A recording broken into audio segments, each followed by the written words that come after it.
My biggest takeaway podcast. All right, guys, welcome back to My Biggest Takeaway podcast. I have Mr. Casey Gilbert here. And just so you guys get a background of who Casey is to me. So when I went with the Not Dead Yet Life Retreat, I was able to meet Casey at that event, which I want to talk a little about today. But there's just certain things about certain people that grab your attention. And I felt like, man, you had a lot of great energy. And I really get attracted to energy a lot. I think sometimes it's because I don't carry the best. And so I want to pull from other people and let them feed off on me, right? And so there's a few things I want to talk about today about that. But man, I just want to say thank you so much for coming to the show today. Of course, man. Pleasure to be here. Yeah, that was quite the weekend we had. It was. And just to start it off, I want to talk about the painting. Because the painting to me is so surreal. It had to make you feel amazing. But for those that don't know, obviously no one knows. Walk me through what happened when you walked inside the house. Yeah, I'm glad that impacted others as much as it impacted me. So, long story short, my sister Jessa is an artist. She lives in British Columbia in Squamish. She's a savage athlete. She does like split boarding up mountains, and she takes her like art supplies with her, draws, she does single line landscape and artistic stuff through that. And then basically snowboards down and then goes to her studio and finishes. It's savage. She's super cool. I have been trying to support her for a long time. So I buy her art on, she collaborates with a lot of different brands with clothing and skateboards, snowboards, all these things. And she had one drawing that she did, one print on a hoodie that was basically like a snow covered pine tree scene. And so I was wearing that when I went to the Not Dead Yet retreat. And the first dinner that we had, I was wearing this, and I was, it was a weekend that I was taken really out of my comfort zone. And I was like, I don't know anybody here. Didn't know a single person. Even with Matt, I kind of just knew who he was, but I never met him. And so I was like, all right, I guess I got to get out of my comfort zone. I'm like looking for, people to chat with. And I look up, and on the wall, like large, probably, I don't know, 2 feet by 4 feet, is a print that looks just like my sweatshirt, a little piece of like one of the trees. And I'm like chewing on whatever, this meat that we're eating, looking down. I'm like, that looks a lot like my sister's art. That's pretty cool. And then I look closer. I'm like, that looks a lot like it. So I got up, I went over to it. It's the same signature. I looked down, same signature. My sister's artwork was on the Airbnb wall of this random beautiful home in Montana. And I have never seen my sister's artwork in public ever, other than going to one of her shows. So yeah, that was wild. I took it. I mean, I was wearing that shirt. I rarely wear that hoodie. I live in Florida. The hoodie doesn't come out much. I just happen to be like, oh, I'm going to the woods. Why don't I wear this? And that was like a kick in the face. Like, dude, you are in the right place. That was like a sign I couldn't ignore of like, this is exactly where you need to be. Like, I've never had that. And it was a really eye-opening moment for sure. Yeah, man. It had to made you feel at home. It was really like, I'm a relatively spiritual person. I believe in signs from the universe to a certain extent, but that one was such a slap in the face. I'm like, all right, heard, like loud and clear. Got you. Like, I've never seen that. I'm wearing the sweatshirt, the same exact, not the same artist.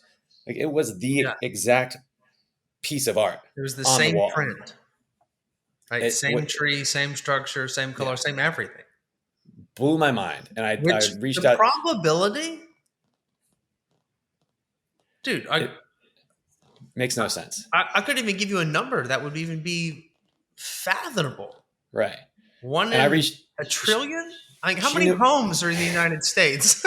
Well, that's the thing is she doesn't give out much art. Like, she's well known in her space. But when I told her, oh yeah, I'm in Montana, I just saw your art on the wall. And she's like, oh yeah, that piece is called the Giving Tree. And I think it was this dude, and she told me his name because it's like the one person in Montana that bought her art.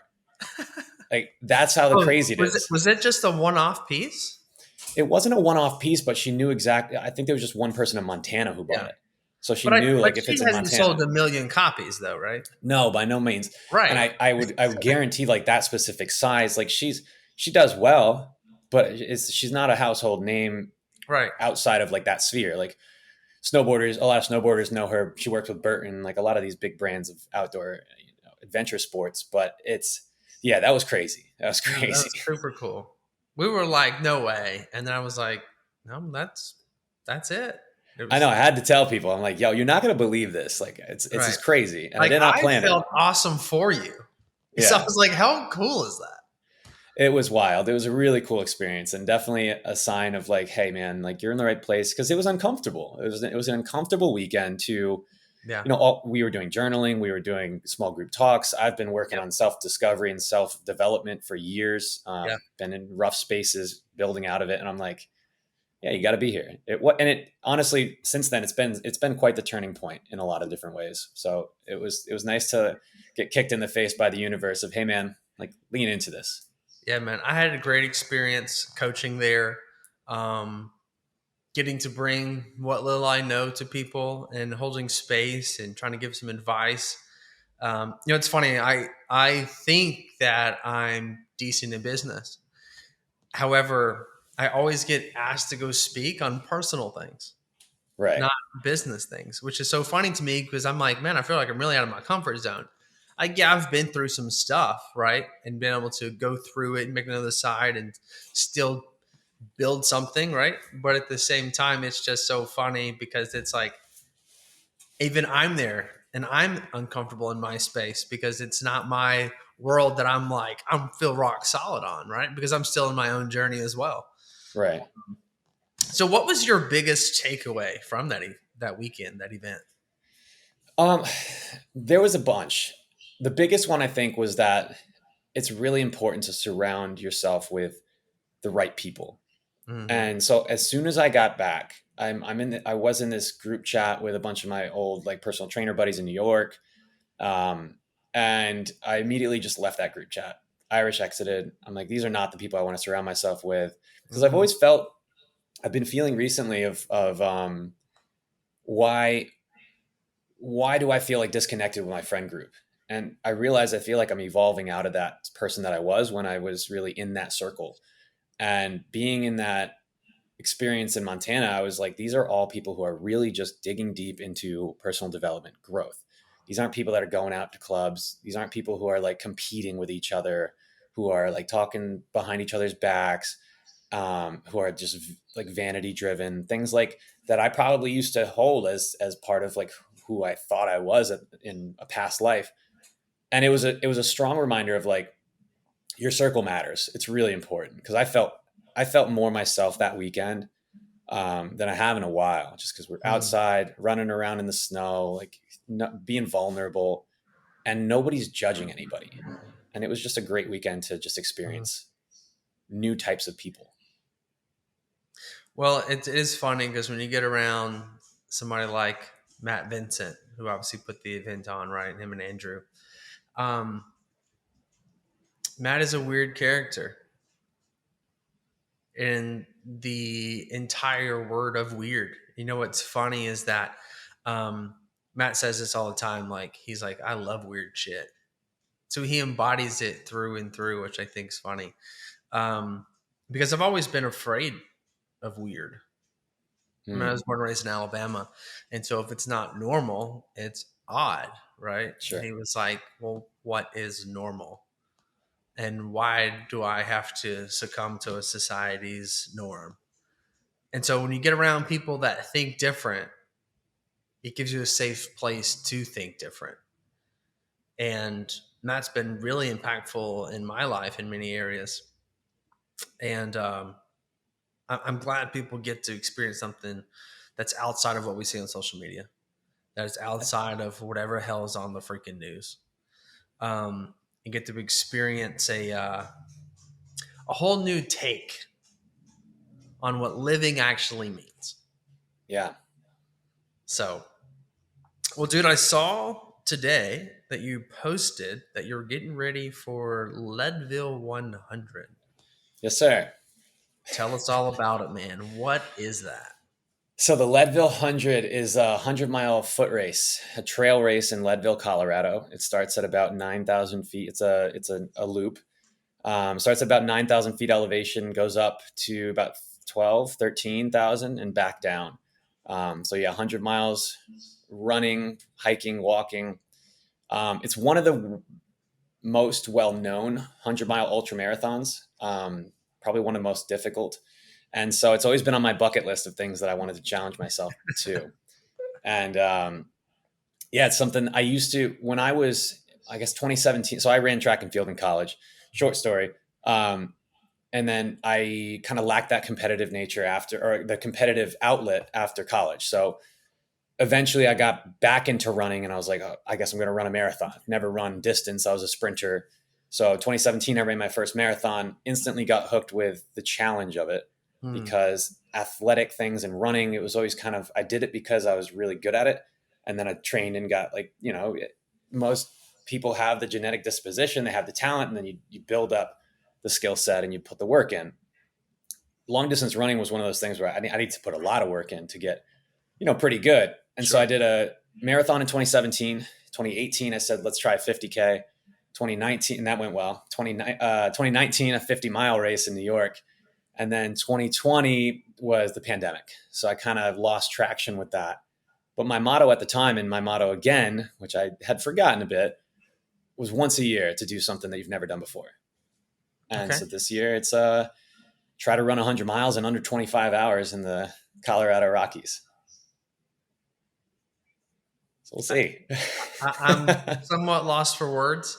The thought of actually completing that for myself is unfathomable. I think it's so amazing that the human body can do it.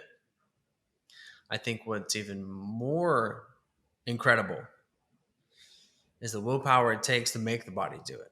Yeah, it's mental. It's mental, man. It is, right? Nobody trying that for the first time knows that they're going to be able to do it. I think that's the biggest thing, Right. because the Well, body's two not meant to things. do that. I mean, have you run 100 miles before? No, first time.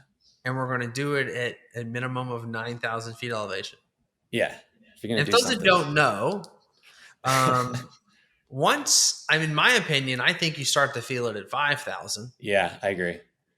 And then you double that. And just so we're clear, 5,000 to 10,000 obviously is like double, right?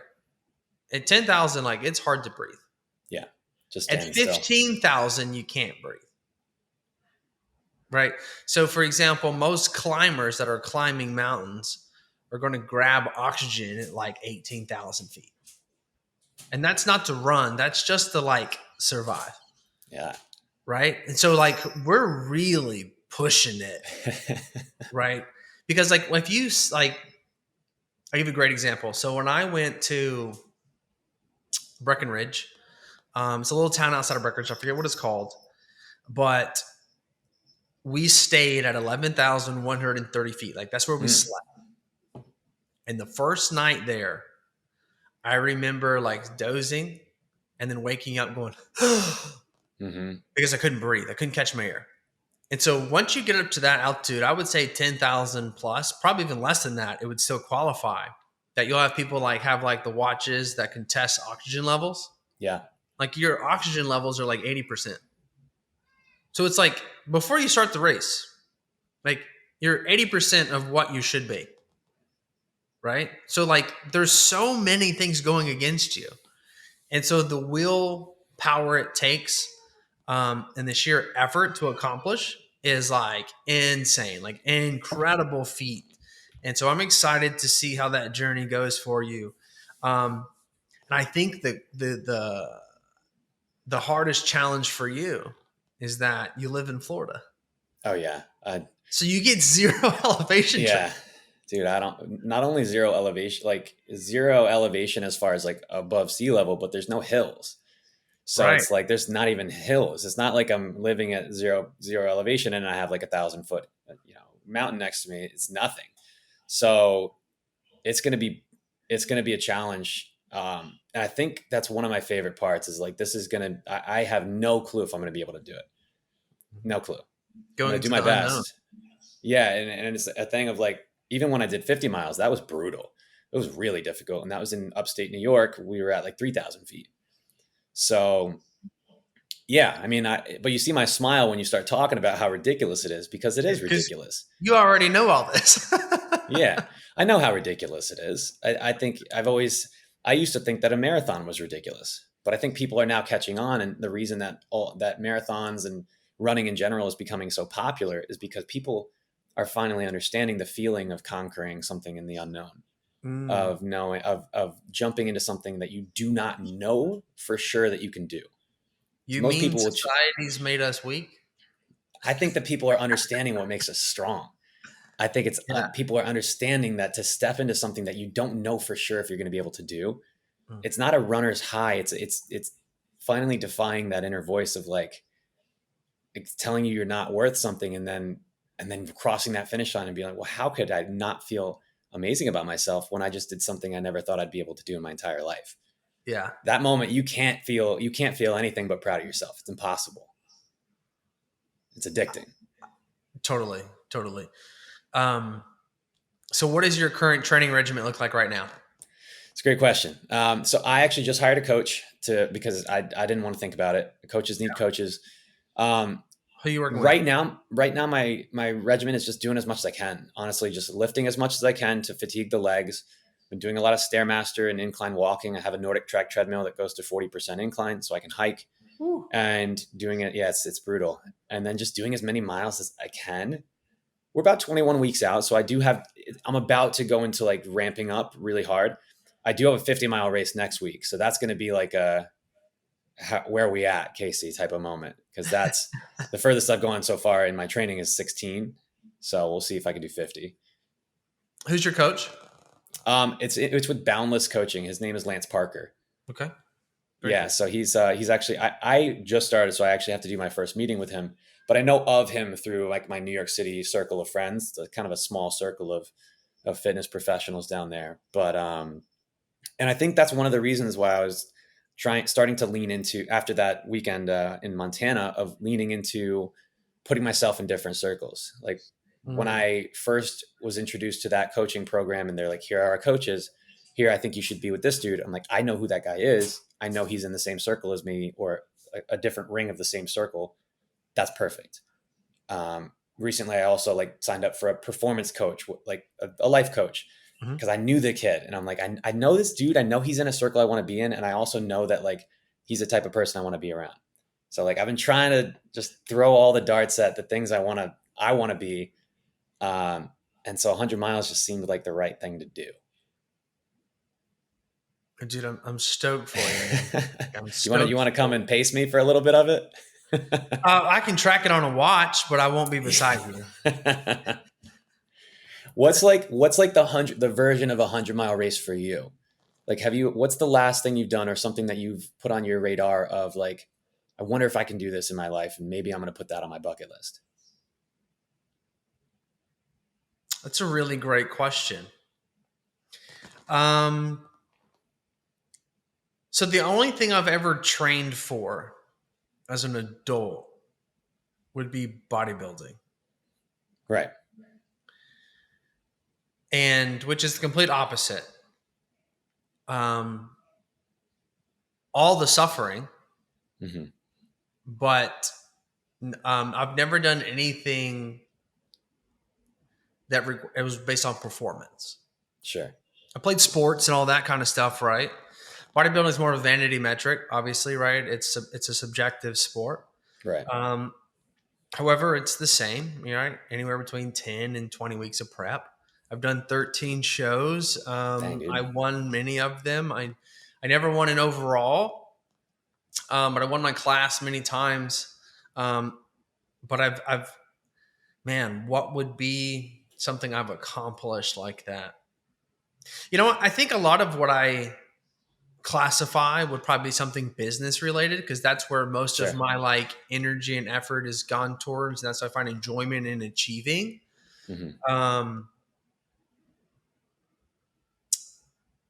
Probably the last thing that I did that I felt like a real achievement was when Coffee Over Cardio did $1 million, and like when Shopify was like, since beginning, you've done $1 million. I say that because I had somebody tell me, Coffee will never do $1 million. You're wasting your time. And that became my screensaver. There you go. And did you believe you could do that? Were you like fully 100% confident you were going to get there? I've struggled with self-doubt often. Sure. And I think whenever I try to really focus on it, it doesn't happen as much because I'm too focused on the end result, not the work it takes. Yep. Right. So like when you're running 100 miles, all you got to do is worry about the next step, not what you're going to do in 4 hours from now. Right. So when you got to worry about making one sale, not 100,000 sales. And so what we did was just slowly stepped into it and realized, okay, this is getting traction, roll with that. And then just creating these little milestones where it's like, man, what do we do today? Not what do we do for the last month, the last year, but it's like, how much money did we do today? And it became a daily thing. And then you look back and I realized at one point I was like, oh shit, we're like 750,000. Like we're getting close. Yeah. Right. And then once we hit it, things started to change. And then my next goal was like, man, like 2020 hit and we ended up doing like 3.5. And dang. I was stoked. I was actually more stoked about how much money I'd spent on ads because to be successful, you got to do things really well. And I wouldn't say I did them well, but it was impressive to say like, hey man, I spent $1 million on ads. I felt that was impressive. Could I have performed better in that nature? Yes, I could have, but I wasn't scared. And I was like a confident, like, hey, like whatever happens, like I'm going to see it through. Right. And I take that approach now. I tell Paula this, like, cause I'm a futuristic individual. I think really far into the future, which the dilemma of that is that you're not present sometimes because you're thinking too much instead of living now. And so I have to catch myself. And as I'm now in my 30s, I start to think about those things, whereas I didn't in the past. But I found that out by taking this test called Strength Finder 2.0. That a client, good friend of mine, suggested I take. When he basically finds your top strengths, and there's 32. And I found out that futuristic was my first one, which to me explains so much. Right. And so for me, thinking in the future, I was able to really like continue to move forward and stay motivated and not worry about what today feels like you got to do today to get to tomorrow. So when it came to bodybuilding, like cheating wasn't even a thought on the diet. Right. Like it never once did I go, man, like I wish I could eat that. I still eat cold chicken and rice now. Yeah. Like it doesn't bother me by any means because it's a mentality. Right. Sure. And I also am a firm believer that is whenever you say this sucks, like you're just making it worse.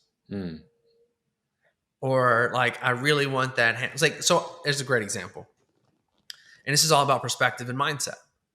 So whenever I would get hungry, right? Just like when it's going to get hard for you, when I would get hungry, people go, man, I really want a fucking cheeseburger. And my thought process was when I'm hungry, I go, I'm burning fat right now. Yep. Both are true. Which one do you want to bring into your world though? Yeah, it's what you lean into. Right. So I would lean into like, whenever I would get hungry, I would just feel my stomach and be like, it's getting thinner. It's getting leaner. And I would tell that to people and they go, dude, that's actually really good. Because it helps you get through the next 30 minutes until your meal.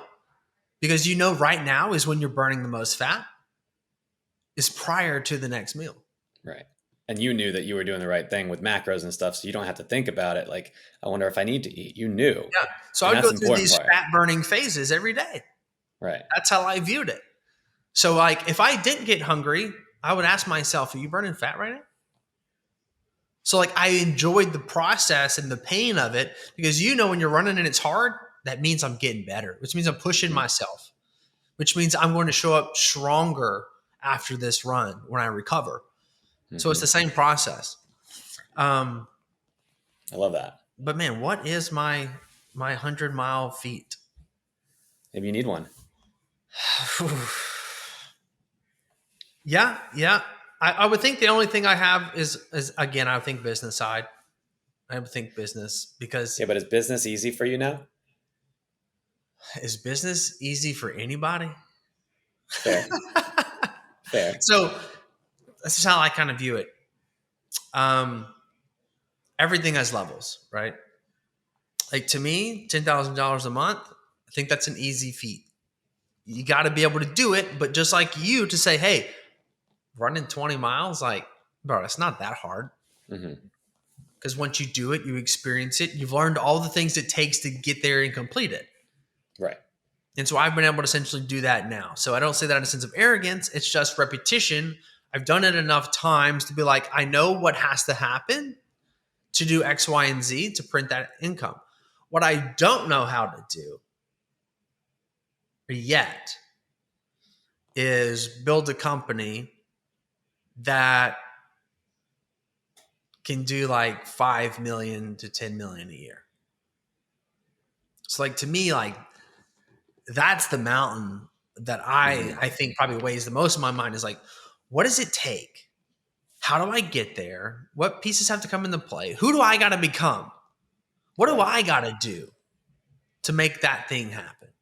And I think as in business, it actually becomes so it's like, who do I need to hire to make those things come true? Because you can't make $5 million by yourself, right? You got to have the right team and the right people. Just like you can't run 100 miles by yourself.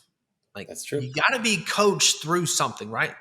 And so somebody said this, and I thought it was very fascinating. You look at the best in the world at anything, right? A swimmer, for example, it's in the Olympics. They train for 4 years every day, 6 hours in the pool to get how much better? Half a second? Yeah. You hire how many nutritionists, coach, performance, mindset, yoga, all the things for you to get 1 fucking second better on a 1-minute race? And it's like people are like, man, I'm just not seeing progress. It's like, are they? Like literally, are they? Not really. No, so I find it interesting is like the more we try to excel, the less of a margin actually we're increasing. But once you get to where like you're in that zone, man, like what it takes to grab a margin is so much work. But every margin you grab becomes disproportionate to how much further you're above everybody else. Yeah, I like that.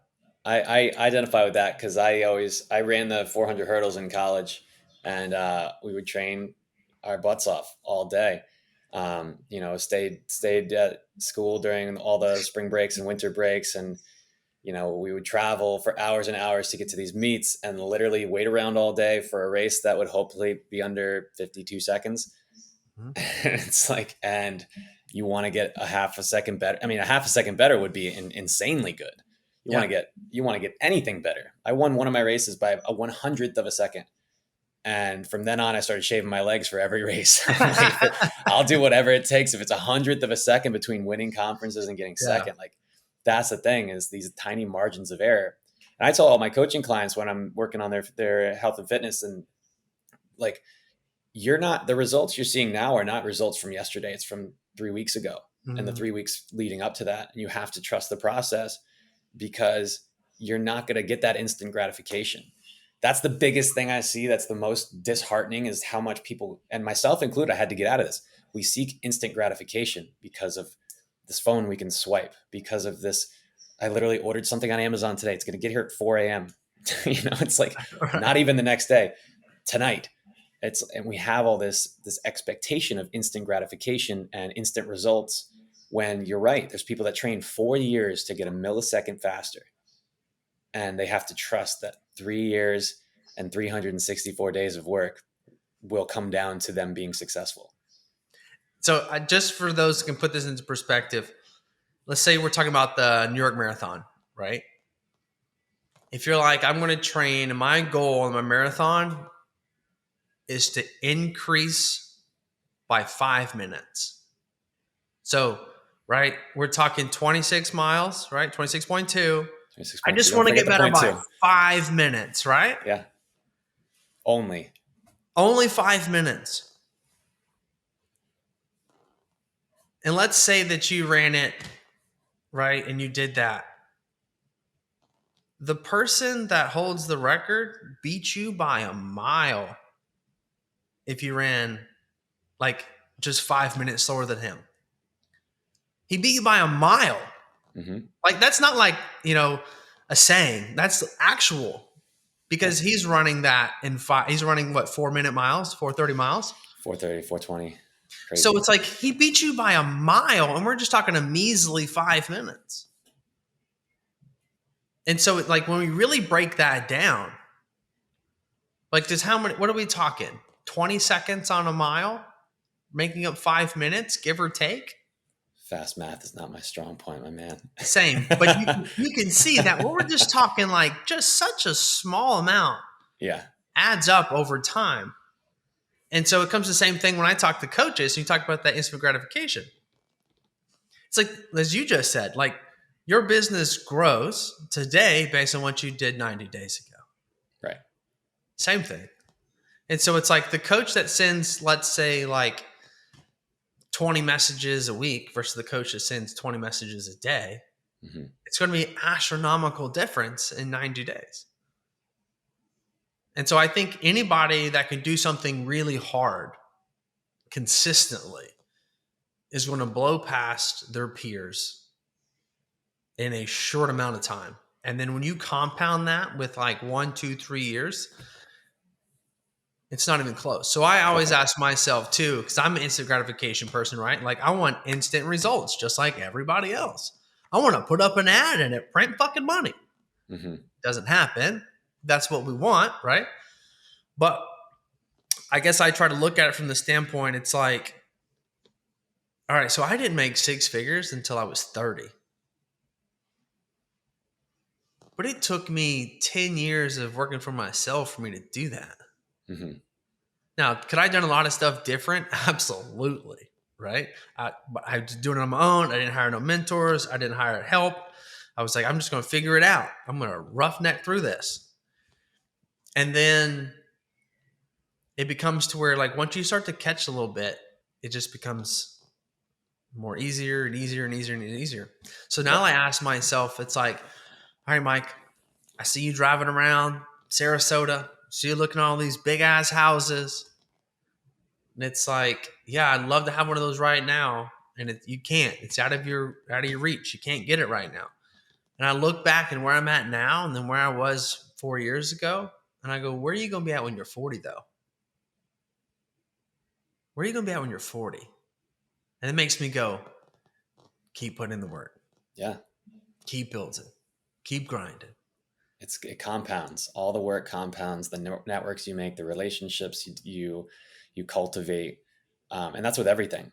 Mm-hmm. And that's kind of why I gravitate towards like athletics and endeavors of endurance. Of just like, I use it with my own mental health. I'm like, if I can run 1 mile, I can run 2. I could probably run 10. Probably run 100 if I keep going. And then the same thing with starting my business is like, man, I don't know how I'm going to make $1,000 a month. And then figure out that, cool, okay, now how do I tackle this problem? How do I tackle this? The problems don't go away. You just learn how to tackle bigger problems. Mm-hmm. And the work you put behind you starts compounding into the success you see in front of you.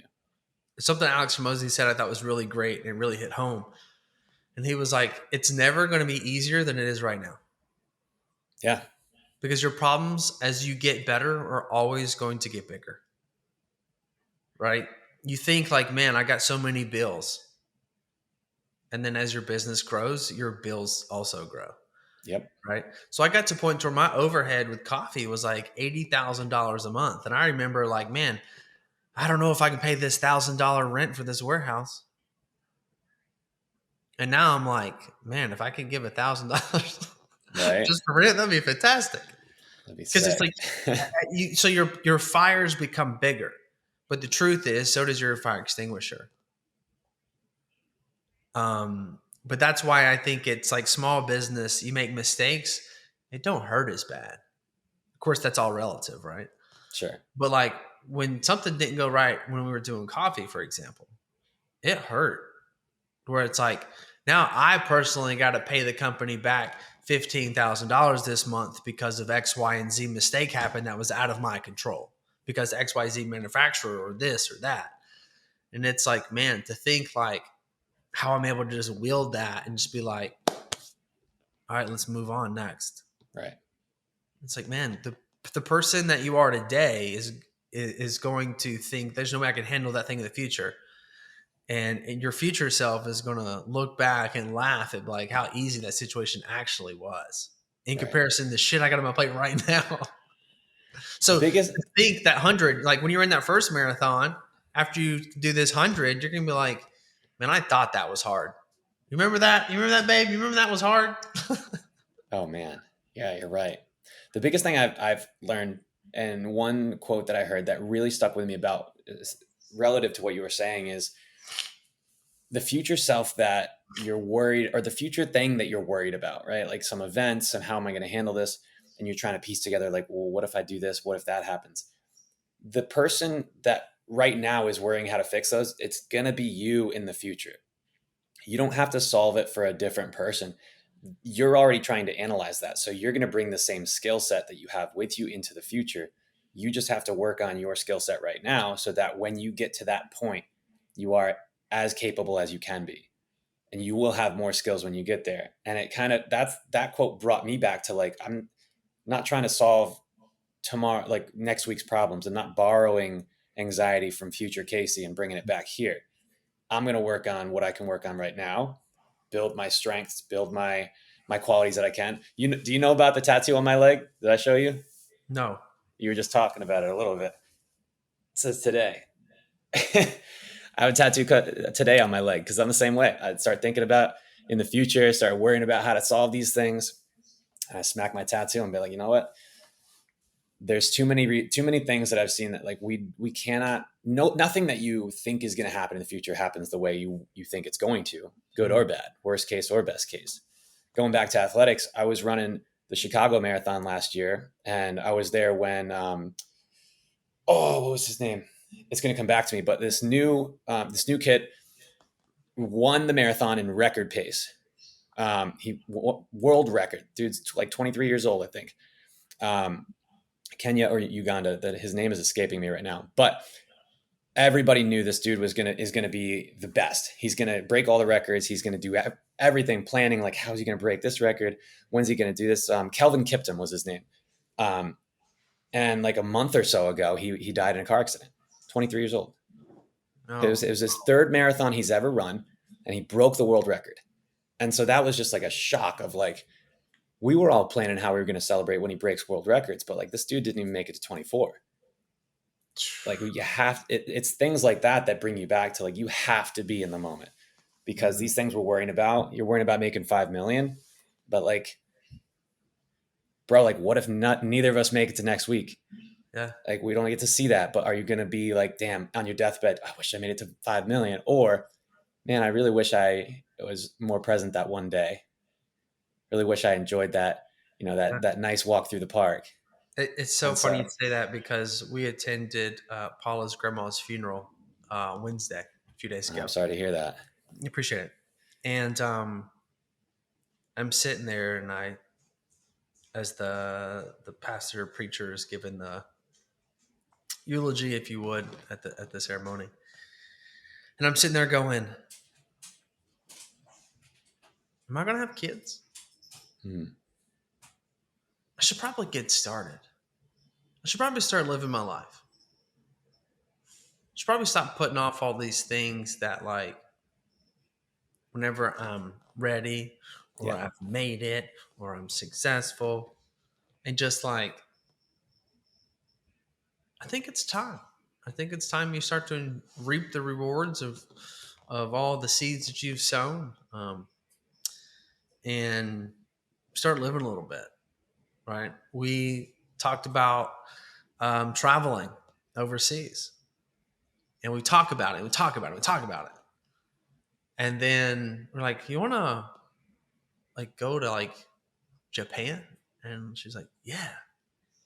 She's like, she had mentioned that. And I was like, all right. I was like, when do you want to go? Like August? And she was like, this year? And I'm like, so you want to keep putting it off? Yeah, there you go. Like, because we talked about it last year too. So it's like, I doubt we go to Japan first, probably go to Italy. Because that's what classic, your first thing is, right? Oh, Italy's fantastic. Fantastic. You'll love it. But I'm tired of pushing stuff off because I don't push stuff off in business. Right. But what does get pushed is this guy. And so I'm tired of pushing myself. Granted, I do take trips and whatnot, but I always try to take them that are convenient. Right. Instead of like, time out over here. Let's also do this too. So that's pretty neat, man. Appreciate you sharing that. Of course, man. Yeah, you gotta be present. So I got to ask, what do you worry about right now? Am I worried about? Oh man, that's a great question. First thing that comes to mind is not escaping that previous version of myself. That Casey that before I really started leaning into, because once you open, so basically, long story short, the past 2 years, I had a pretty low point where I was dealing with panic attacks. I was laid off from my job and didn't realize how much I identified my worth with what I do for work. And it doesn't seem like a huge deal, like to get laid off from your job. Everybody does, but I identified with that person and I felt like I was worthless. So since then, for a couple of years, I've been building and growing and therapy and coaching and, all of these things to try to just build and work on these reasons why I want to progress and grow into a new person. And I think my fear is there's something in me that keeps bringing me back to like, hey, remember how you felt 2 years ago? It's still in there. It's still there. It's like this negative voice of like, hey man, I know you're working, but like, remember that? Yeah, you remember that, don't you? And it's just like, so my worry is just, it's an irrational worry because I know that, yeah, I'm never going to escape the person that I was because I'm still, this is the same heartbeat. And so I'm worried that I'm not going to finish this race, that I might hurt myself during the race because that's the only reason I'm not going to finish. Yeah, man. I mean, it's just the thing about learning about worry and learning about anxiety is you realize how not silly, but how twisted these stories we make for ourselves are. Because worry is forecasting what's going to happen in the future. And if anybody could foretell the future, and I don't know what you believe in with future tellers and all that, but somebody would have probably alerted us about the pandemic, about all this other stuff that went down of like, hey, you should, I think Kentucky just lost in the NCAA tournament. Somebody probably would have the perfect bracket right now, but like, we can never know what's going to happen. So my worry is just, yeah, that's that. What about you? Oh man. What do I worry about?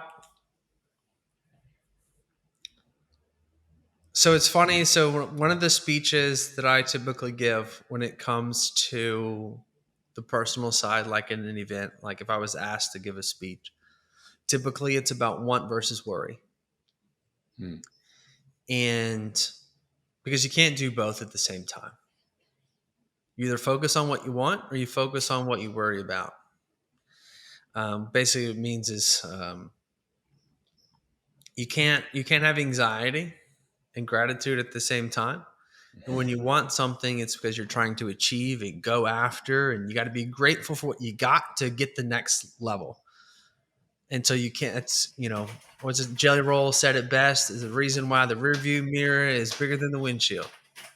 Yeah. Or excuse me, that's the reason why the rearview mirror is smaller than the windshield. And so I think for myself, what I worry about, and it ebbs and flows. But now I think I worry about, is it potentially too late for the family? can I, because of my history of bodybuilding, I no longer worry so much, I think, about like money or business. Mm-hmm. So I feel like I've just got a good grasp, or like, hey, no matter what happens, like I'll figure it out. Right. So I don't worry in those regards sometimes. I think it's more of the wanting that puts me into like my own depression when I'm like, I want this thing. And it's like, I create this envy for myself of like what I want to achieve. Um, Man, what do I worry about? I think I worry about, can I become the person that I also want to be? Yeah. Am I able to leave that childhood trauma of not being enough? Am I finally going to accept that you are? Am I going to accept that I'm successful? I don't give a shit what other people think, but like, can I believe it?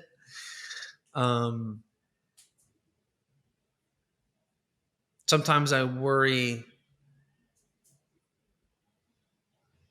do I have enough time? Mm. Can I do all the things that I want to do? Because sometimes I believe that I can't build this and do that at the same time. The truth is that you can't do two things 100% without sacrificing the other. And so to build this incredible business, typically you got to sacrifice some things. To be this amazing family man and father and an incredible human being and friend to other people, you got to sacrifice the business to help balance that out too, right? Right. So I worry, like, how am I going to be able to achieve both dreams? How am I going to find what this balance is, right? I'm a pendulum guy.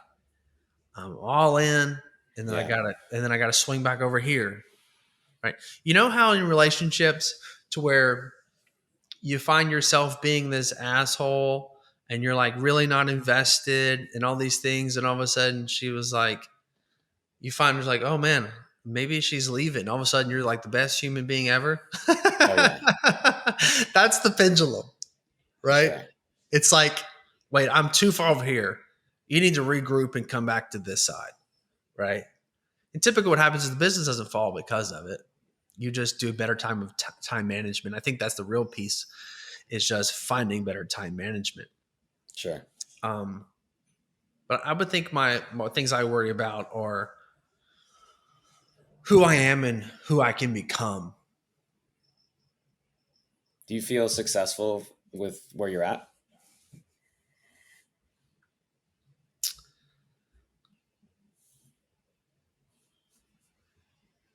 My gut answer is kinda. I was going to say the gut usually answers that right away. Kinda. And kind is usually the answer that it's going to give. In some areas I am. I know that I again, define normal and society standards. Yeah, like I quote unquote made it. I'm vacationing in Florida for 3 weeks on my own dime, right? Like from financial side, sure. I'm also 34, divorced, in a happy relationship, don't have kids. I don't have the white picket fence. I'm not super happy with the location in which I live. Mm-hmm. I'm always the person that's like wanting more.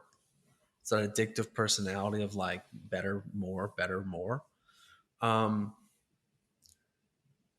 would say that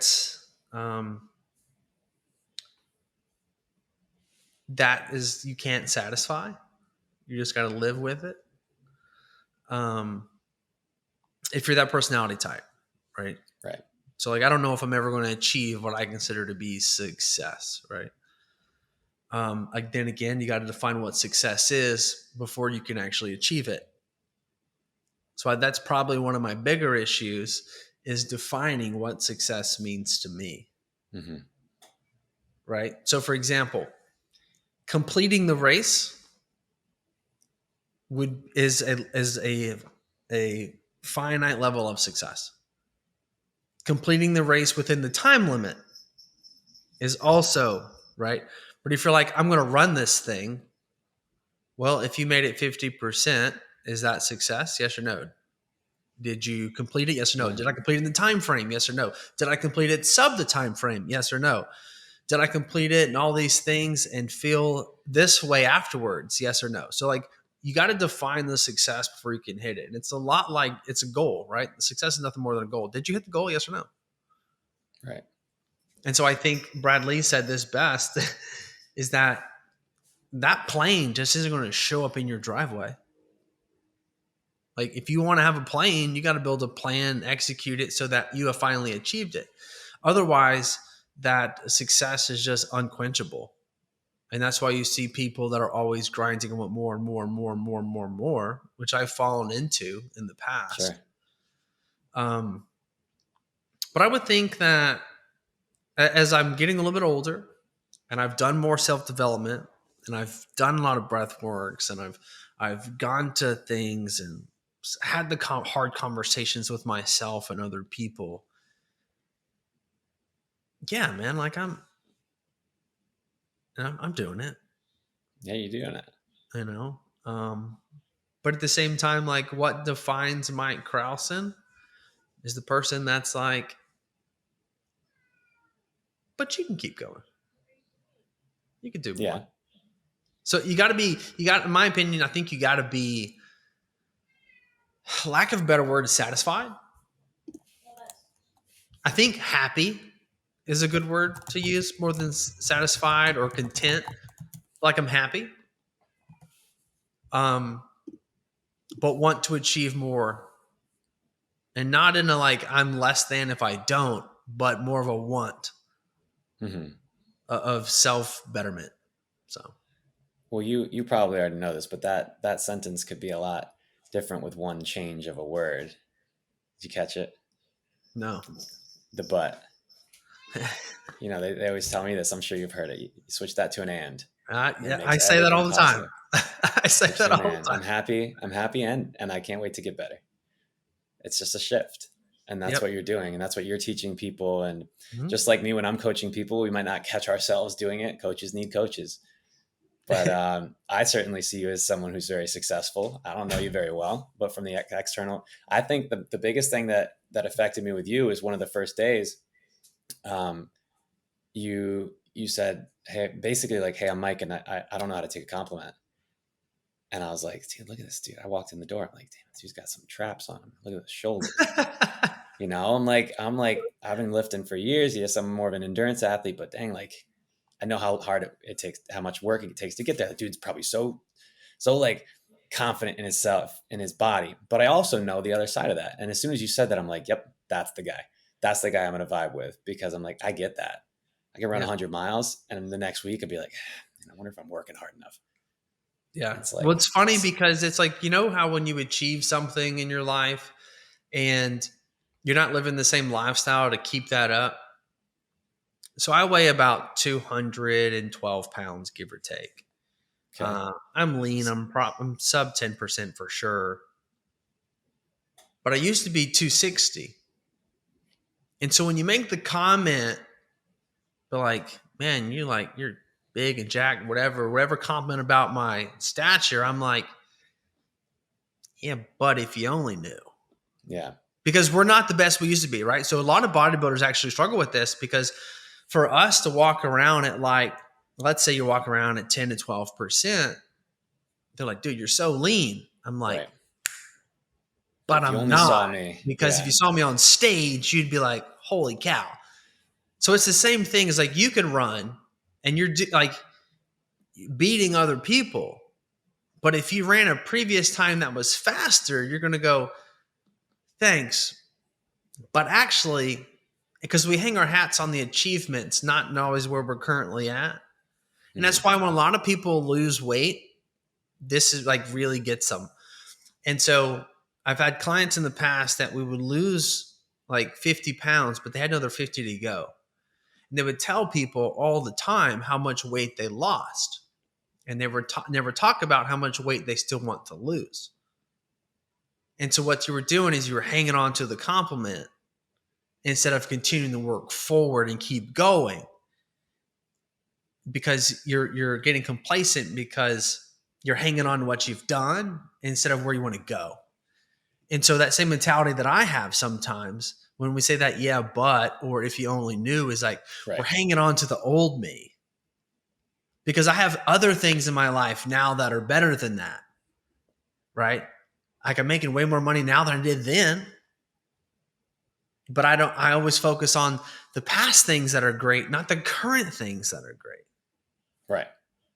It's not that you lost 50 pounds. It's that I'm losing weight. I'm still going there, you know. Mm-hmm. It's not that you've run the marathon, you've done the 50 miles. It's like I'm training for this, though. Like this is who I am. Now, this is my identity.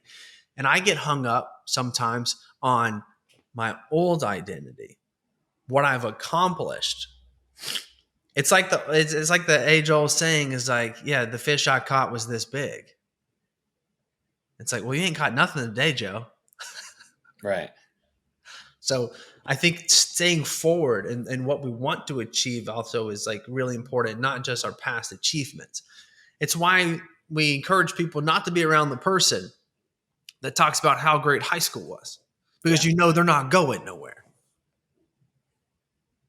It's like I want people that around me that are going to talk about where they're going, not where they've been. Because when we talk about the past, that's my ego talking. That's not my ambition talking. Is we always want to hang hats on our achievements, as we're just really ego stacking. I've been able to do this, I'm able to do this, and I'm able to do this. Yeah. I was this, I was that. And it's like, really none of that matters. It's just, what are you now? Who are you now? Where are you going? Where do you want to be? Not the journey that you've already traveled. Right. Those are stories, all right? It takes time to get to that point, though. It definitely, for a lot of people too, they find an achievement and they don't know how to celebrate it so that they can move forward. They become that achievement. Mm-hmm. And I wanted to ask you before, because bodybuilding is so interesting, because it is a subjective sport. And I wonder when I know you said you said you didn't win any opens, but when you won your class, did you feel that sense of like, yeah, I'm the best? Or did you feel like I probably could have had better delts? I could have had better conditioning. Oh, that's because really you're not, because it's a subjective answer of like, hey, you win. Yeah. So I was always extremely proud of myself because I knew that I did everything that I could. Yeah. I never missed a minute of cardio. I never cheated on my diet. I never skipped my food. Like, I literally did everything that I was told to show up my very best. And typically, like, I never lost a show because I wasn't conditioned. I lost a show because I wasn't big enough. Mm-hmm. And that's not you didn't work hard enough. That's you just haven't been doing it long enough. And so I can't beat time. Right. So I never said that I wasn't good enough because I was in my early 20s competing against guys in their 30s. Yeah. And so for me, I was like, the fact that I'm competing right now says enough to me. I'm super proud of the work I've put in. I know I've done everything possible, and I always had a smile. I never was like, yeah, but I enjoyed the process. The last show that I did was 5 years after the last one I had done. So when I was 28, I did another one. And I got ready in 5.5 weeks. And it was the best I had ever looked, oddly enough, because I stay lean in the off season, even though I wasn't in an off season because I don't compete anymore.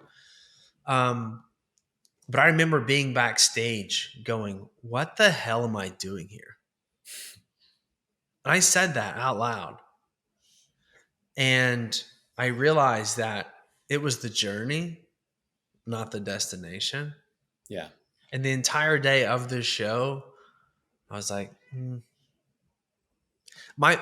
give a great example of how much I didn't care about the show, my post-show meal was froyo.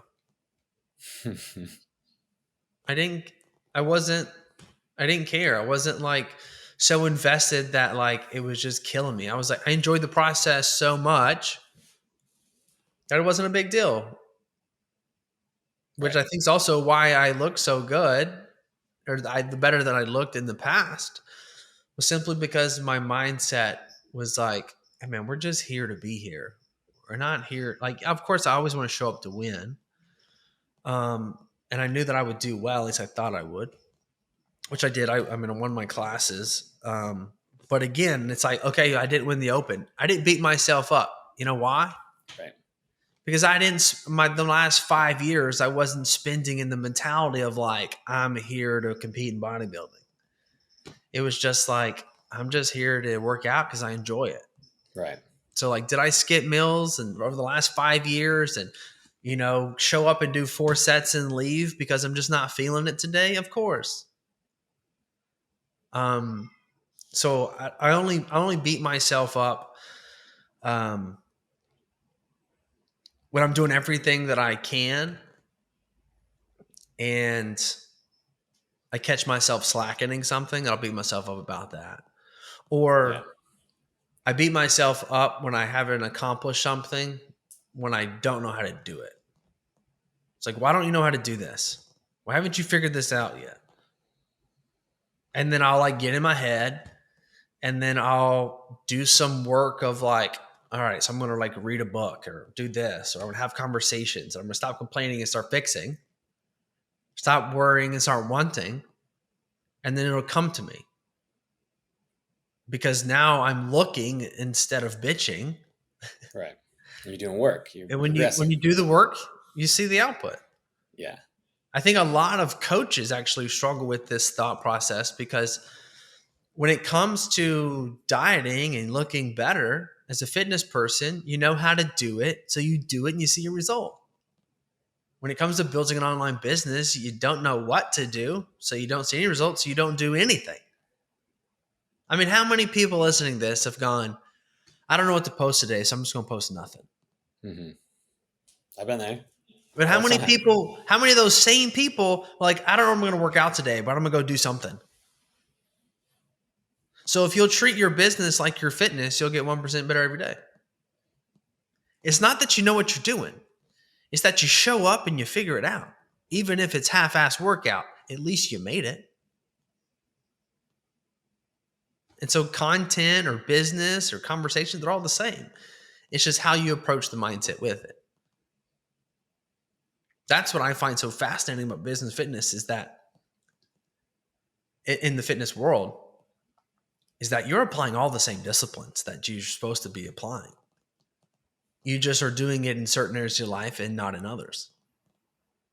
So I just got to get people to see and make that switch in their brain to where it's like, hey man, like I know you're just starting at this. You don't know what the hell you're doing, but you didn't when you first squatted either. But you went out there and you got better and you tried to get better every day. So like show up for yourself, man. Put in some effort, some energy. Realize that it's going to suck and just keep moving forward. Do something. Just Do do something. something. I get that. I'm still new to the online I've started my business 7 months ago, and there's problems, things to figure out. I'm the same way. I'm like, why don't I know how to build a funnel? And but before it was like, why don't I know how to, like, it was the questions were so different, but it's like, I've solved hundreds of problems in 7 months, and there's going to be thousands more, and you just have to solve the next one. Yep. Like, it's like I have 14 programs. I was telling you, I have 14 programs to write this weekend, and like, how am I going to do it? I'm going to write one first, and then I'm going to write the second one, and then I'm going to write the third one, and then I'm going to figure out how to write the fourth one. I'm not going to write 14 at one time. And that's it, but it is intimidating, but with a lot of things, the fear of it is an inch deep and a mile wide. As soon as you start the work, you realize that you can walk right through it, but you just have to step off and dip your feet into the water and realize that, okay, like this kind of sucks, but it doesn't really suck. It just kind of sucks. I feel a little uncomfortable, but like, it's not that bad. This squat is a little heavy, but I could get 6. Maybe tomorrow I'll get 7. Maybe one day I'll put the weight higher. It's progressive. It's progressive overload with information. It's progressive overload with just tasks and ideas. And that's the great relationship between what we do with fitness, and it's just progressive overload. It's doing more than you did last week. It's volume or frequency or intensity. It's one of them, you know? And I think the cool part about that is that it doesn't matter what you're doing in life. It's the same mentality. It's the same concept. Just show up and do more. Right? So, man, Casey, what is the number one thing you want people to take away from you?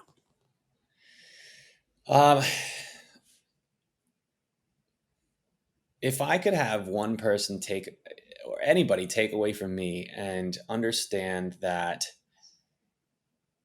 exactly where they are is exactly where they need to be, and take it from someone who's gone through the journey and known also that,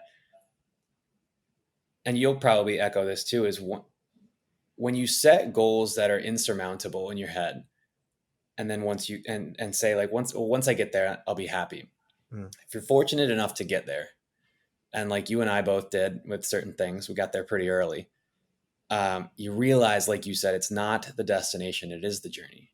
All these cliche things that you hear were not just pulled out of someone's butt because it doesn't make any sense. It's someone that went through that process to understand, oh, I made my first million. I'm famous. I have 1 million followers. I have a Lamborghini, and I still kind of am wondering why I'm not over there doing that. And oh, I guess I wasn't really present when I was with family last week.